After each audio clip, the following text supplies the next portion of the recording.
Welcome to We Are Women, Unapologetically, the podcast that talks about the good, bad, ugly, and awesome. Careers, life transitions, confidence, and everything in between. Because shift happens, but you don't have to do it alone.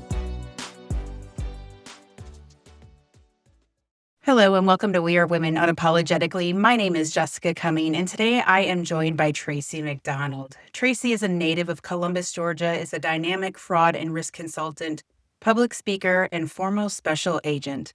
With an impressive career that spans roles such as a counterterrorism instructor for the Defense Intelligence Agency and lead associate in the counter-illicit finance for Booz Allen Hamilton, Tracy is a passionate advocate for advancing women in unprecedented fields, breaking barriers, and setting new standards. Her time as a federal agent with the U.S. Secret Service is a testament to a woman's resilience and determination. A spouse in the U.S. Foreign Service who has served for more than 15 years overseas, Tracy, welcome to the show. Thank you so much. I'm honored to be here with your listeners. Can you just tell me a little bit about you and your story? Absolutely. I am a nomad. I can feel at home anywhere. It's a gift. I know not everyone feels comfortable traveling and working and being abroad, but it's something that I really thrive in, those environments of change and culture and different languages and different foods. And I'm fortunate that my parents raised me that way and exposed me to a lot of travel as a child. And then in college, I really embraced studying abroad. And that just rolled into my career, looking for opportunities that would put me overseas. And then when I met my spouse, who's in the Foreign Service, it was a great match that we change countries every 2 to 3 years. We've just returned to the States after 12 years abroad. And there is some repatriation culture shock happening. Being here in Arlington, Virginia, near D.C. right now, as 2 federal government workers, they're challenging times, but we don't take it for granted that we're safe and that we're healthy and that we have access to food and electricity and water that we can drink. And we just take it day by day and wait to see what our next assignment will be. You mentioned that your parents had raised you on travel. Tell me a little bit about that. Is it something you did frequently, or what did that look like? Well, I'm from the South, from Georgia. My mother's from Michigan. And, just within the United States, I was exposed to a bunch of different places. We did a lot of road tripping in my childhood. And then they really supported me taking trips to France with friends who had a child my age and, just encouraging me to do that. My mother went to Juilliard and was an opera singer with a small company in Rome. And so I grew up with stories of them spending time abroad, and we had a lot of different nationalities in our home. And so it just seemed very natural and comfortable to me. I heard that you said that you really embraced going abroad as well when you were in college. Where did you study and what was that like? As a student traveling abroad, living somewhere for the first time abroad was quite different than just being a tourist. And I was studying Eastern European economics at Wesleyan College, and they had a study abroad program in Sofia, Bulgaria. And I signed up and decided to go there. I'm from Georgia, so living in Eastern Europe in the snow was a huge challenge. And then also, I can't tell you how important I feel like it is for everyone to have the opportunity to study abroad when they go to school, if it's an opportunity that they are offered, because you learn so much about the United States by being outside of it. And especially in Bulgaria too, this is yes, and this is no. So it was very confusing. I spoke some French and I would ask questions. Is this the way? And they would say, da, which meant yes, but they would shake their head no. And I have never been so lost. That was a huge cultural change that was so different that it took me months to embrace. It's funny you mentioned that because I have spent an extensive amount of time in India. I've been there a few different times, and I would ask a question, and instead of saying yes, they would go like this. And finally, I just had to ask, I was like, what does that mean? Then I found myself at the end of my time there, I'd be doing it because I just knew as you learn different things about different cultures and you embrace them, you do find your things. And so I would come home after that trip and I'd be going like this. And people are like, what are you doing? So I totally understand. So when you were in Bulgaria, how long did you study abroad and what were some of the most impactful lessons that you can remember learning? It just fostered so much independence, in me, and having to figure out the tram systems. There were all these yellow trolleys that went from where I was staying with my host family to the university, Clementa-Ridsky in Sofia. One time I got on the wrong tram because the Cyrillic alphabet, the Cyrillic numbers, they look very different. One time I shot straight out of town. The trolley didn't stop for an hour, and I realized I was definitely not going to the university. This is before cell phones. I was out there with no GPS, no cell phone, not able really to speak much Bulgarian, very scant Bulgarian, having to find my way back on my own. It was an accomplishment. I'd always had parents or the safety net of school administrators, someone who was there that I could get guidance from. And I came back from that initial study abroad program, especially feeling a lot more resilient, a lot more confident in who I am, because you feel like, gosh, well, if I can get around in an area where I don't speak the language and everything is new, then I certainly can navigate most places and situations that are easier than that. There are so many people that think, I can't go because I don't speak the language. I can't go because I don't know anyone. I can't go because I've never taken a trip by myself. So if there's anyone out there, even if there's a parent out there that is thinking, my kid is thinking about doing this. I don't know if I should support it. I don't know what to do. What would you tell them? I would say, please encourage it. Please let them go.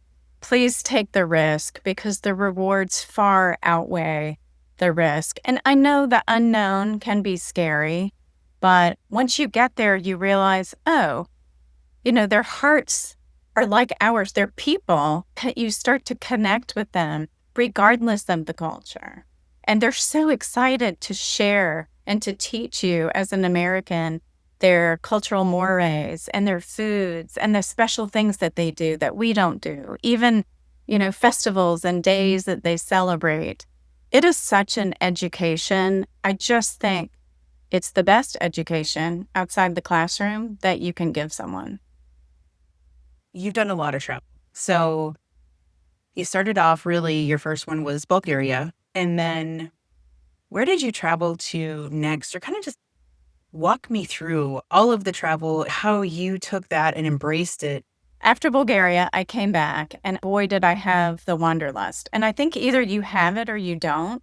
I then found that if I wasn't going somewhere new to explore every few months, I felt like a horse at the gate trying to get out. I wanted to get out and experience that again because I think as you get older as an adult, it gets harder and harder to feel that sense of wonderment that you feel as a child. But every time I went abroad, it just fueled that wanderlust that I had. I just loved the challenges of putting myself in situations where I had to figure things out. I guess it's almost parallel to how people feel who are adrenaline junkies. I'm not a roller coaster parachutist. I'll do it if I have to, but I don't seek it out. But I do thrive on trying new things. After Bulgaria, I really stayed in European programs. I studied Spanish in Spain and French in France and used those as launching pads to go and see other parts of the country with a Eurail pass. Once I could get somewhere, I tried to see how far I could branch out within that program. So I think every weekend that I was in Strasbourg, I was, not only seeing other parts of France and Germany, but then taking the train anywhere I could get it. And then when I got my first job out of college in my hometown, it was a credit card processing company, which the quick answer is that's the behind the scenes of your bank. You think your credit card comes from your bank, but there's a third party merchant that does that. And so they trained me on the fraud software, which I found so interesting. And then they needed someone to travel abroad to give sales presentations on this fraud software in French. They were going from a London base out to France and Societe Generale. And so there were not that many people in Georgia in this company that spoke French. And so that was a huge advantage for me and got me that opportunity. And so I was doing frequent sales trips, and then they said, you know what, we need someone on the ground. So as someone young in my 20s, I moved to London and got to be an expat for a few years. And again, spent every weekend trying to take every Go Airlines, EasyJet, tiny airline that was cheap just to go and see as much as possible. And then my job included taking trains and planes all over Western Europe during my time in England. Now, this begs the question, how many languages did you speak and do you still speak them? Well, fluently, really just English and French, but I can get by in Spanish. I know some scant Bulgarian, scant Arabic. I think once you kind of know a couple of Latin languages too, you start to read it and you can kind of figure it out. So I guess a smattering, but nothing with any depth other than French. Okay. All right. So you moved to London for a few years. You were an expat there, and then all of a sudden you're back here. And you mentioned the first time that there was Wanderlust. Did you have that same thing after you came back from London as well? Yes. And interestingly, I really didn't want to leave London, but it was a 3-year contract. And with the SOFA, the Standard of Forces Agreement, you have to end up training English, locals to take your position. And so I was up to move back to the States anyway, but then 9/11 happened. And Secret Service came to the company for which I was working, Total System, because the Bank of America credit cards had been used by the hijackers. So that's when I met Secret Service agents because I knew the anti-fraud system. And so we went in to look at the time and date stamps of those credit cards. And they said to me, look, we need women. We need women who knew credit card fraud, and we need women who speak foreign languages. Will you apply? And honestly, it wasn't just completely out of the blue. I had studied criminal justice and interned with the Georgia Bureau of Investigation briefly at Wesleyan College, and just decided I couldn't stomach the crime scene photos. I was too sensitive for it. And so I was initially not sure I wanted to apply for the Secret Service, but then they said, well, we do white collar crime, which is most of the time nonviolent, passport fraud, working counterfeit cases, and credit card fraud. And I thought, well, that might be a great fit. And having been a woman born in the 70s, Clarice Starling in the movie Silence of the Lambs had been the first female federal agent I had ever seen on the screen. And it left a big impression on me. So I ended up applying, and that is how I moved from banking into the Secret Service. You say that there was a little bit to it, but really, most people, they go to college, they get a job, they get a role in an industry, and they kind of stay there. They don't necessarily make a big leap, but I would assume that that's still a fairly significant transition. Would you agree? I would, but I think all the traveling abroad and again, putting myself in those situations where I was always challenging myself prepared me for that leap where it didn't seem as significant. That makes sense. Okay, fast forward now. Take me through this journey. You decide, yep, I'm going to do this. I come back from London. Now I'm in the Secret Service. And then what? Well, it was exciting. I went to the G8 summit right out of federal agent training as a new agent and protected Tony Blair and Condoleezza Rice and Jacques Chirac, who was the president of France at the time, because I spoke French. Again, I got to get posted at his residence. And so it was really interesting, and I liked that. Big security events like that were interesting to me, but the day-to-day protection got in the way to me of what I considered my passion, which was working the financial crimes.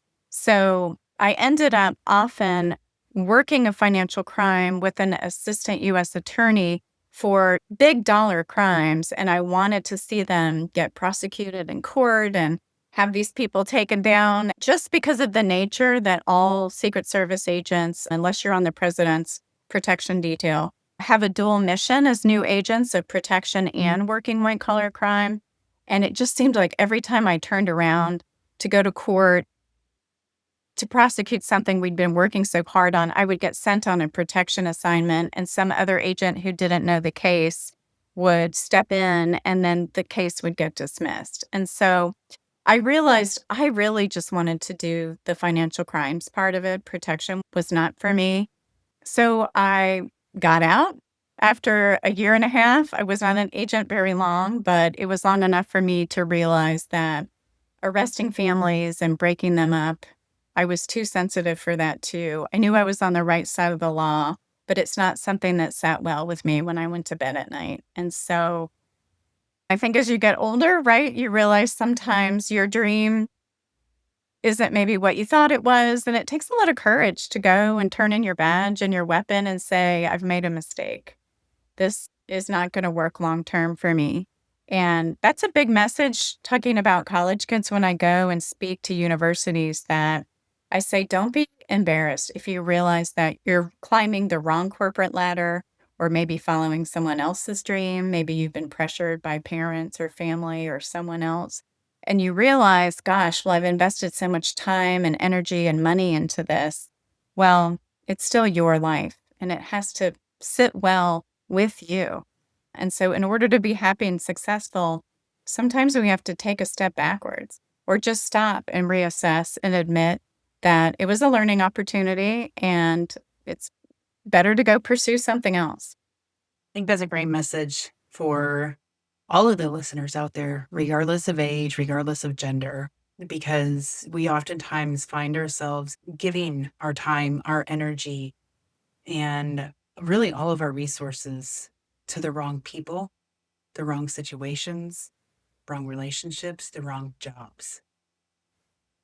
The thing that I tell a lot of people is, change is scary. But what's even scarier is waking up 5 years from now and wishing you would have started sooner. It honestly amazes me, because right now they're saying, I believe on average, people will have 12 different jobs in their lifetime. Back when you and I were both in college, you went to a company and you stayed there. And now we have all of these people that are changing jobs, and it's looked at as being a bad thing. But in reality, it's commendable to try something on and to say, this isn't for me, and to have the courage to walk away from it and try something new or more aligned. So my question to you is, when you made the decision to walk away, I know that was a difficult decision, but how long did it take you to figure out your what's next? And did you do that before you turned in your badge, or did you take time? Walk me through that. That's a great question. I'm a type A person who likes safety nets as much as I'm a nomad and I like to take risks. Financially, I don't like to take risks. It's the only time in my life, and I have worked since high school. It was the first time I'd left a job without another job. But I was fortunate that, while you're in training for almost a year as an agent, and then while you're on protection assignments, I had no life. There was no work-life balance. So I was just banking those paychecks. So when I left Secret Service, I did have about a 4-month salary pad that I knew I could rely on to just really take some time.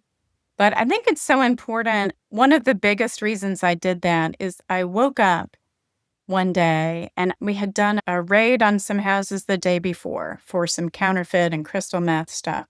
And then at 4 a.m., I think I'd gone to bed at like 1 or 2 in the morning. And I commend all federal agents. This is kind of their lifestyle.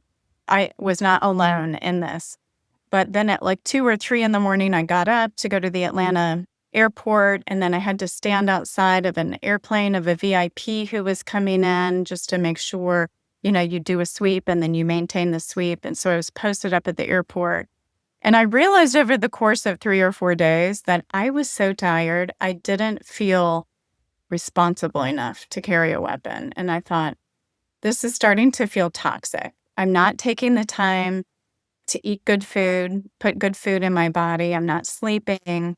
I could feel it. And I just felt on a deep core level that if I kept that kind of a lifestyle up, it was going to make me truly ill.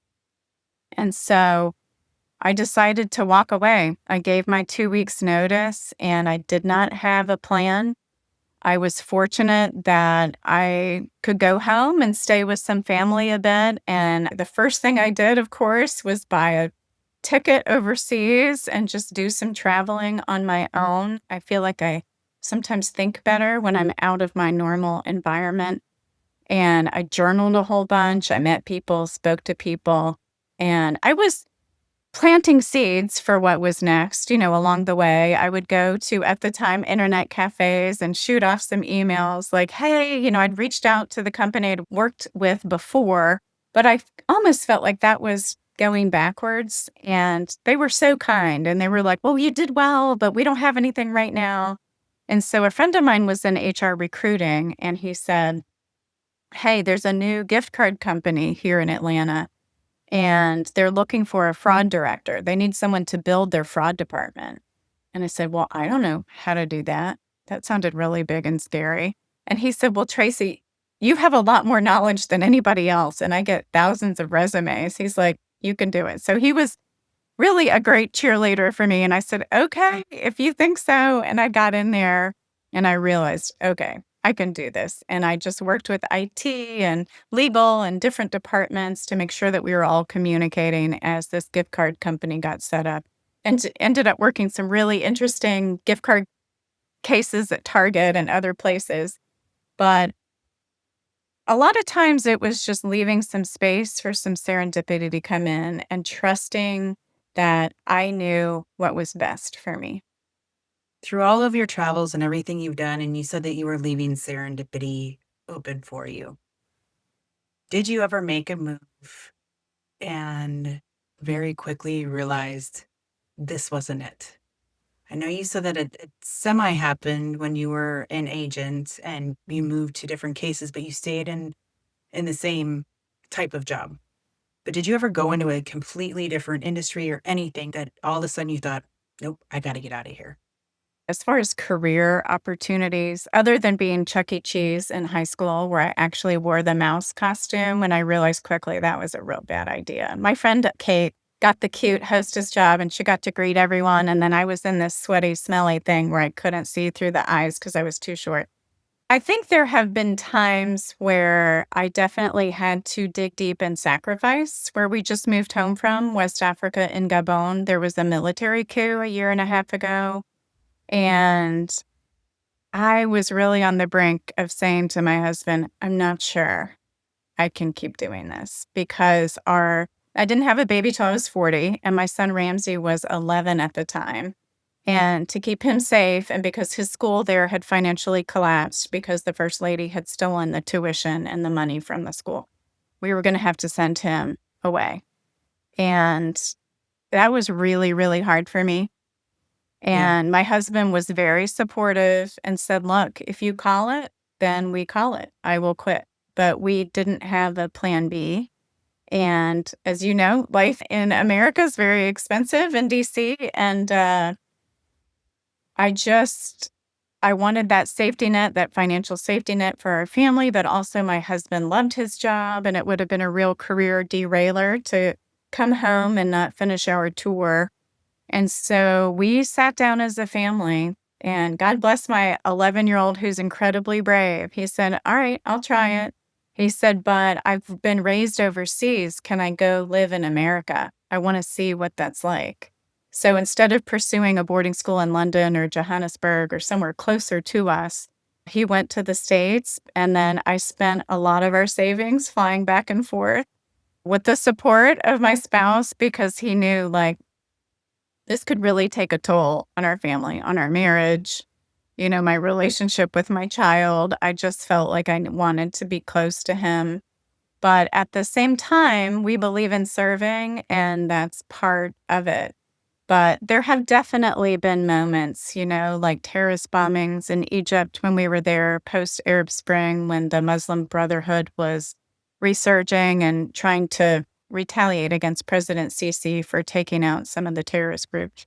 There have definitely been moments where I thought, okay, this isn't fun anymore. And I believe in service and I believe in sacrifice, but to sit in a space for a long period of time where you don't feel safe starts to make you question your decisions.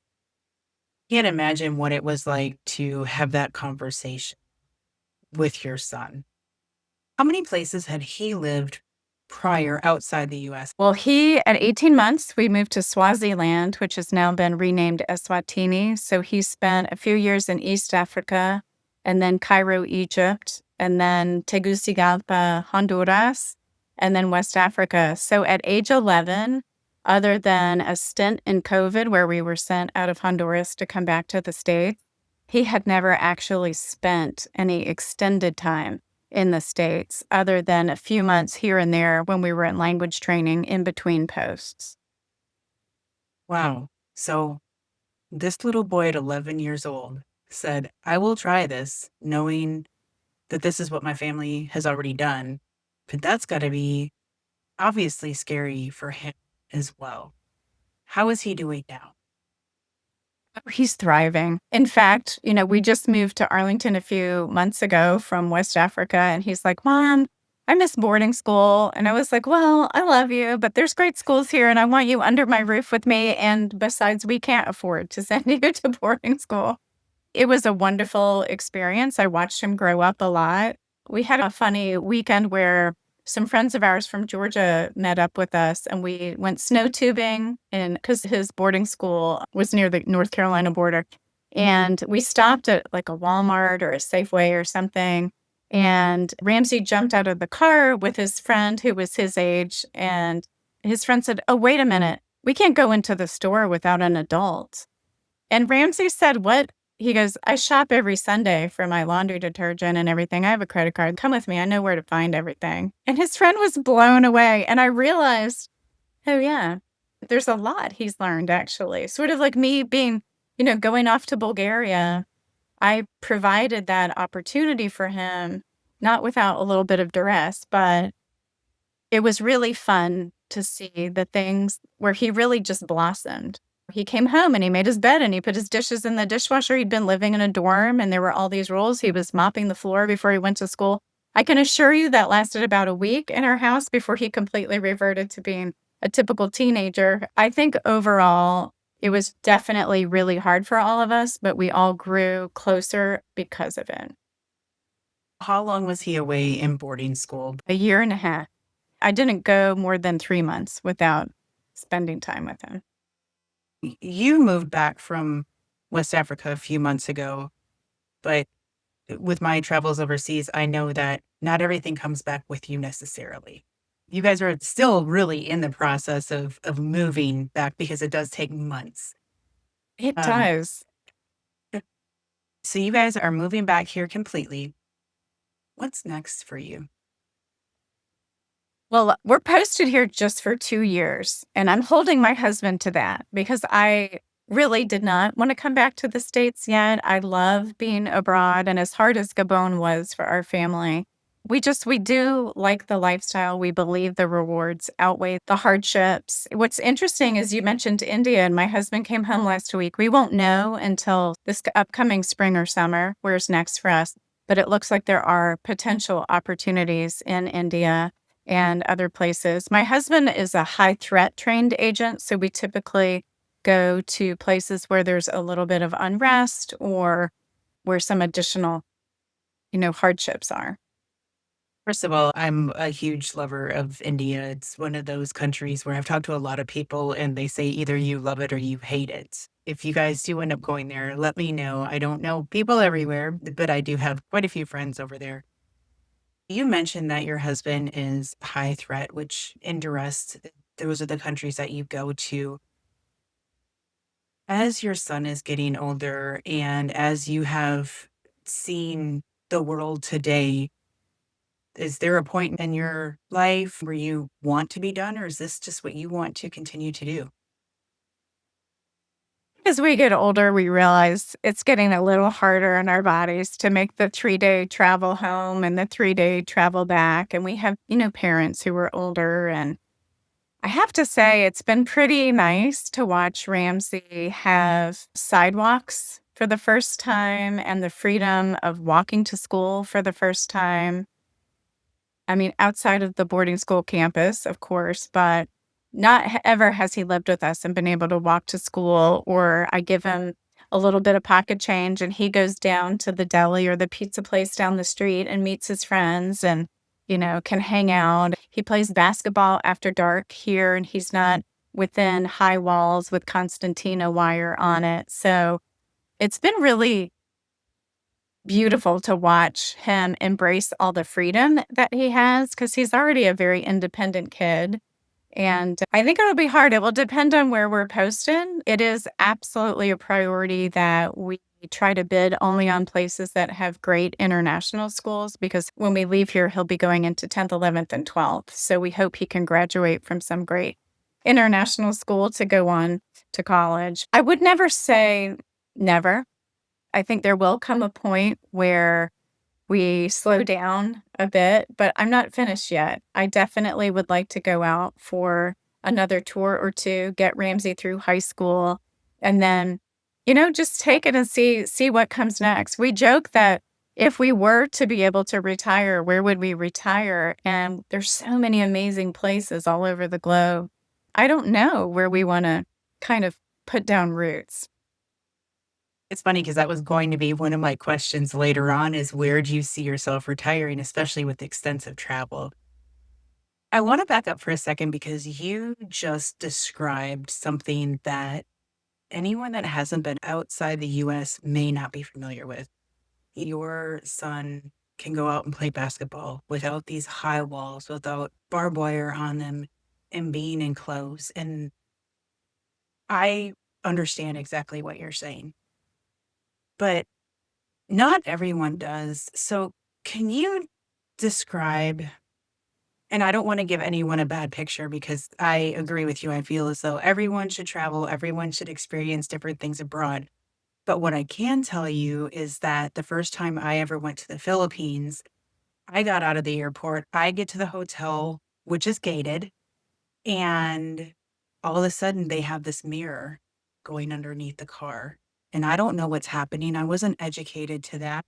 With the mirror, they were looking for bombs underneath the car because they had just blown up the mall in Manila not too long prior to me being there. So I had lived outside the US. I had lived in Australia. I had been to Sweden, but I had never been to a country where that happened. Can you just explain some of the things that maybe Americans even take for granted? There are many, and it depends on which country. Again, because we've been posted in more developing nations, which have hardships, which means they're more familiar with or maybe prone to protests and violence and petty crime and conflict.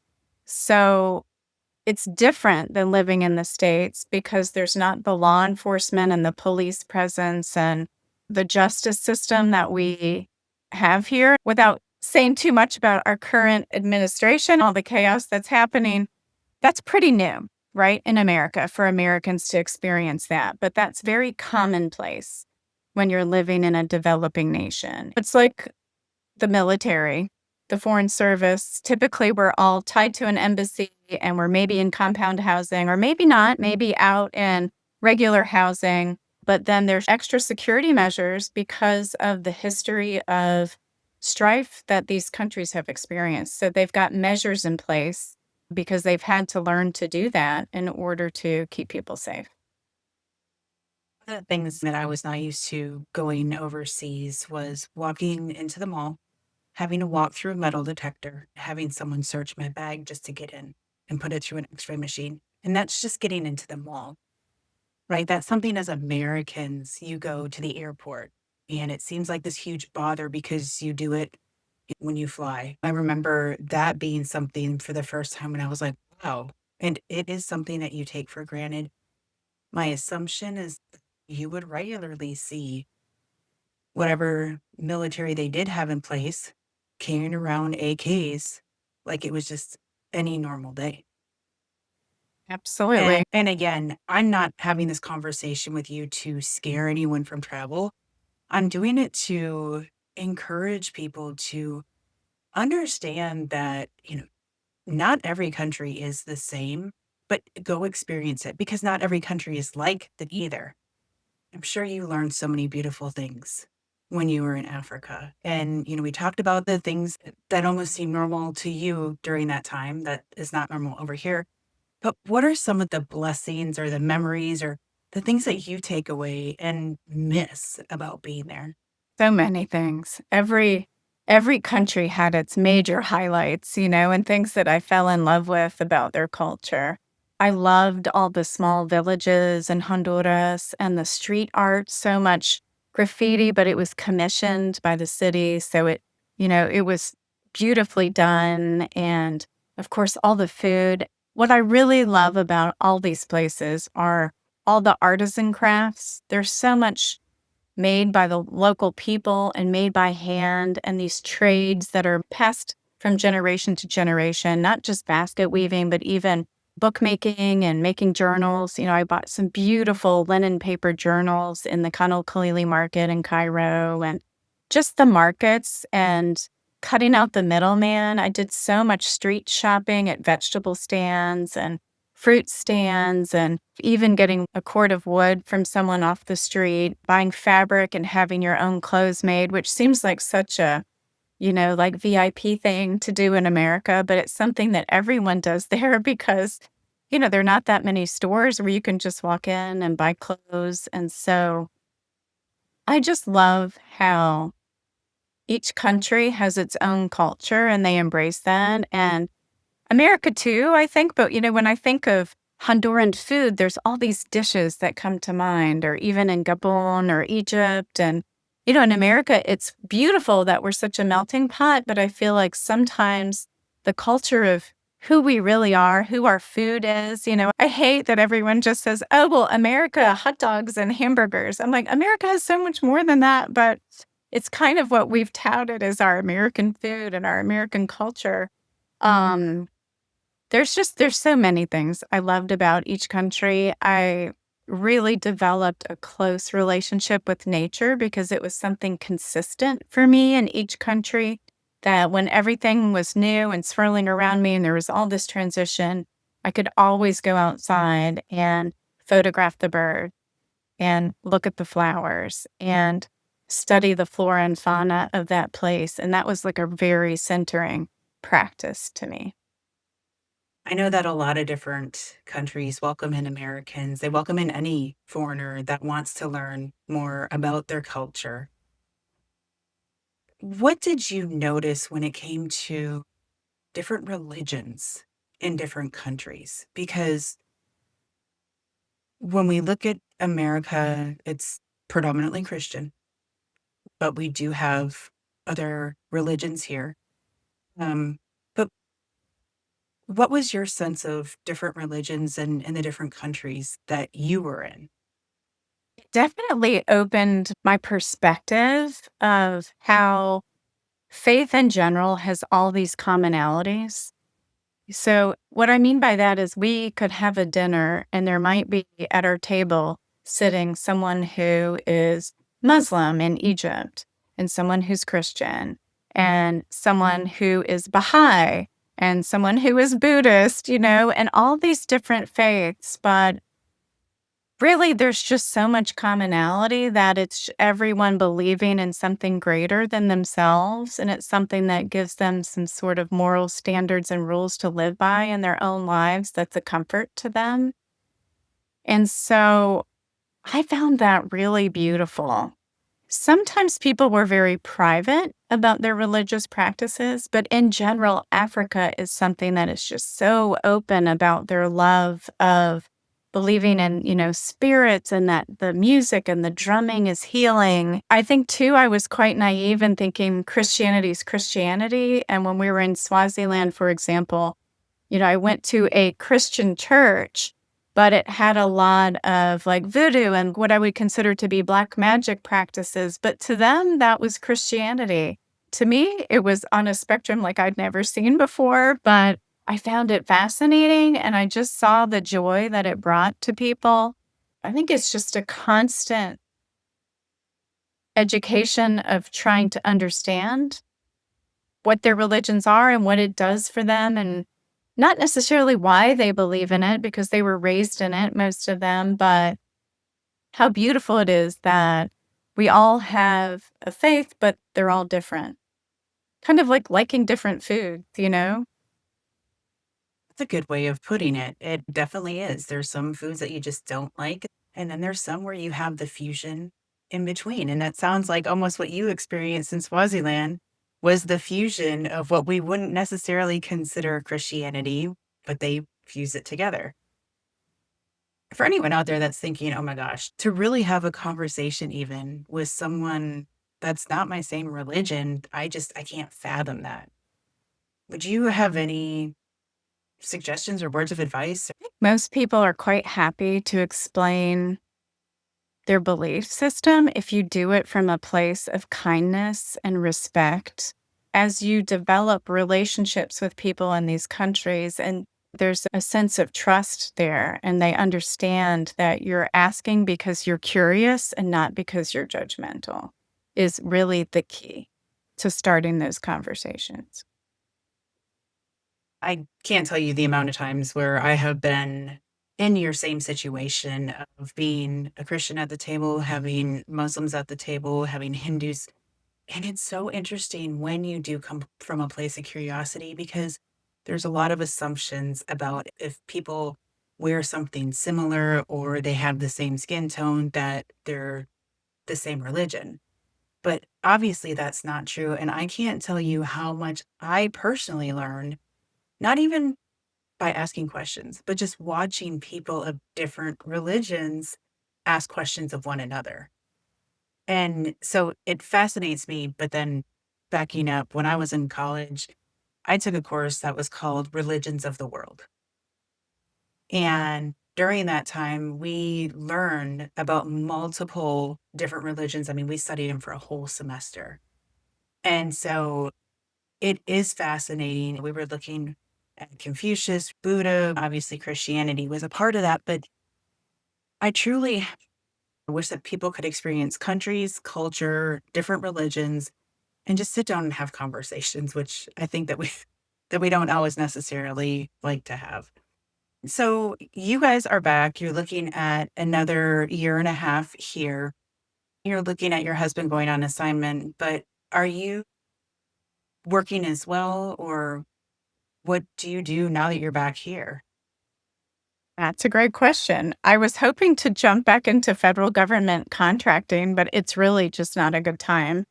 I like many of our friends and neighbors that we know here as federal workers, we are all applying to things that we know we are eminently qualified for, but where there used to be 12 candidates in competition with you, now there are hundreds. So I'm really taking this time to pivot my skills and do some freelance writing. I've helped some friends with their leadership books. I've been doing a bunch of public speaking, some paid, some pro bono, just because I enjoy connecting with people. And anytime, especially, I can go and mentor women and students and show them what's possible, having worked in male dominated fields and in having an unconventional career path. I think it's really important to share your experiences with younger people, especially. Help them and encourage them to think outside the box and push themselves beyond their comfort zones. And honestly, because I was in the same field as my husband and he ran security for the embassy, often I was not able to work in country because it could be misconstrued that I was using his police or military contacts in a way that would be deemed inappropriate. So I did not work in corruption and anti-money laundering and that sort of thing. So I started writing a fiction book. And right now, I've just gotten edits back from a wonderful woman, Kate Perry, who's edited the manuscript for me. And I'm going to try to start submitting it to small publishing houses. And if it doesn't work out that I can get it traditionally published, then I may look at self-publishing. I've had a few people say, well, do you have a book? And I say, no, I don't. And so I'm also looking at writing a nonfiction book. I'm not sure what that framework will look like yet. I pitched to a TEDx stage in August about finding stability amidst instability, talking about the coup and how to navigate uncomfortable situations and how to reinvent yourself every 2 to 3 years and rebuild community and establish yourself in a new place. So I want to take this experience and do something with it, but I'm not completely clear yet on what that looks like. I'm just taking steps through the speaking and the writing, and we'll see what comes of it. But I want to take advantage of being stateside and having these great writing resources and publishing resources and do as much networking while I'm here as I can. So tell us a little bit more about this fiction book that you have written. I know that it's not 100% done or published yet, but I want to make sure that the audience has something to look forward to. It's a little bit autobiographical. It's about a Southern woman who gets out of a toxic relationship and she decides to become an agent. And we watch her go through training, and then it gets very fictionalized in that she works still an antiquities case that takes her to London and to Cairo, since those are places I've lived and I can write about. And then there's a love story in the background. So I don't want to tell you the ending, just in case it goes to print, but that's sort of the gist of it. And it's a story of empowerment. She starts out from a place of feeling disempowered, and by the end, she realizes she didn't need the badge to have self-worth. She had it all along. Fiction or nonfiction, I know that that is a wonderful message. So oftentimes we look for external validation. We look for external gratitude. We look for all of these other external factors, but we don't take the time to look within ourselves.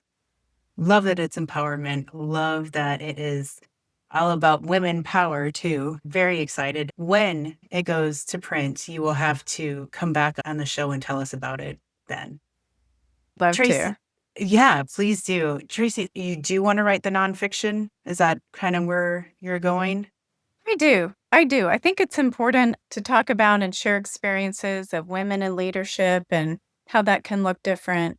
When I go and speak to female audiences, I say we don't have to act like men to lead like women. And so often I don't think that we're true to ourselves. We're so busy trying to fit in that we don't embrace what's unique about ourselves. And just to realize that your skills are never wasted, even if, like we spoke about earlier, you change your career, and so many people do these days, that really all the skills that you've learned are here to help you. It's kind of like gift wrapping. You can take your skills and you can wrap them in holiday paper, or you can wrap them in birthday paper, or wrap them in brown paper. It's how you package your skill set, but it's all still there and it can be applied in so many unique ways. But sometimes it is scary to take the leap and say, well, yeah, I used to be a corporate trainer 20 years ago, but I haven't done that in decades. And now for me to go and stand up in front of a big group of people, well, those skills are in there. You just got to dig them back out. Yeah, the power stays with you. We think that once a title ends or a job role ends, that our power goes away. But the reality is that that title was a catalyst to use your power, use your skills. And we have to remember that because it can be challenging, as you probably know right now, coming back from being overseas. You have to dig deep into what skills do you need to maybe utilize that you hadn't utilized for years being overseas. and where some of the skills that you use in other countries, you're not going to use here. And that's okay. But, but you're remembering, I'm sure, things from before you left the States. You're like, oh, yeah, I forgot that's different. Absolutely. Every time you try a new job, regardless of whether it was successful or not, you still learn something and you're constantly adding to your toolbox, which is a great thing. Yeah. Tracy, I want to ask, is there any part of your story that we have not touched on today that you would like to share with the listeners and watchers?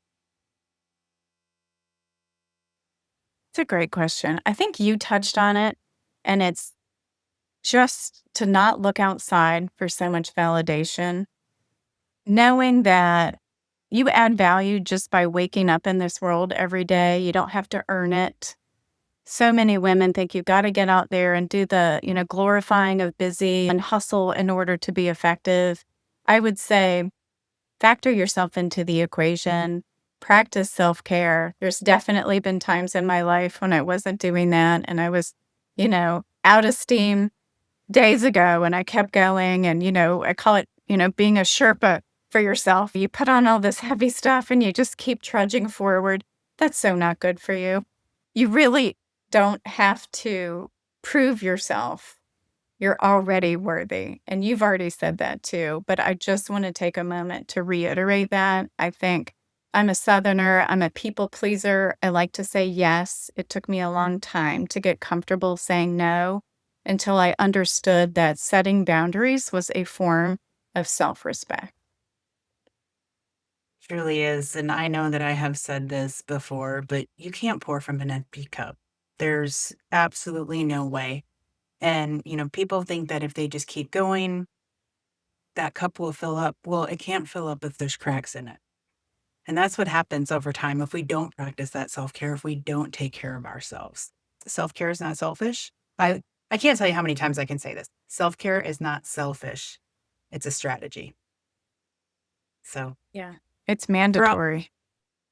absolutely, absolutely. It should be one of those things, we have all of these mandatory things in our life, but for whatever reason, we decide that we aren't mandatory.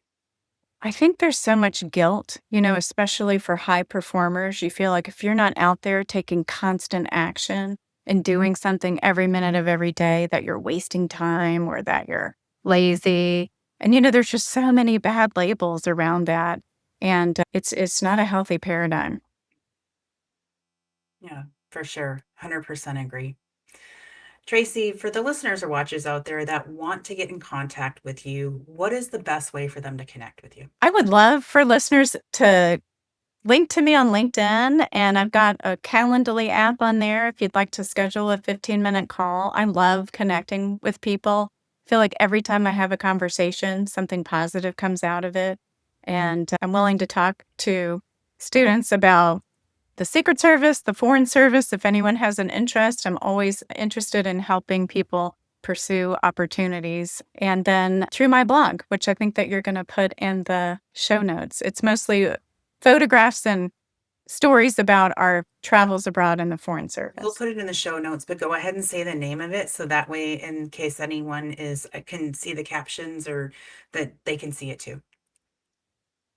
Sure. It's called Carpe Diem Creative. Okay. All right. Carpe Diem Creative. So we will make sure that that is in the show notes. Tracy, I want to thank you again for an amazing conversation. You were actually someone that had applied to be on the show, and life happened. I had to wait to interview you. And then in the meantime, someone else came back to me and said, here is a woman you have to meet. I think she'd be wonderful on the show. So I want to give a shout out to Lauren for that. So thank you, Lauren, for making sure that this got pushed along. Tracy, I could not have asked for a better conversation. So thank you very much. And you are welcome back anytime, especially after the book is published. We'll make sure to get you back on the show then. So for anyone out there that is feeling like, I just need to have a little bit of a reset, this is something that really, really touched me. Go ahead and download the Clarity in 10. It's free. Just help you get 10 minutes back to yourself. And if this resonated with you and you think someone else needs to hear the story, share it. Be sure to follow in the links. Contact myself or Tracy. Let's have a conversation. And until next time, stay fierce, stay bold, but most importantly, stay unapologetically you.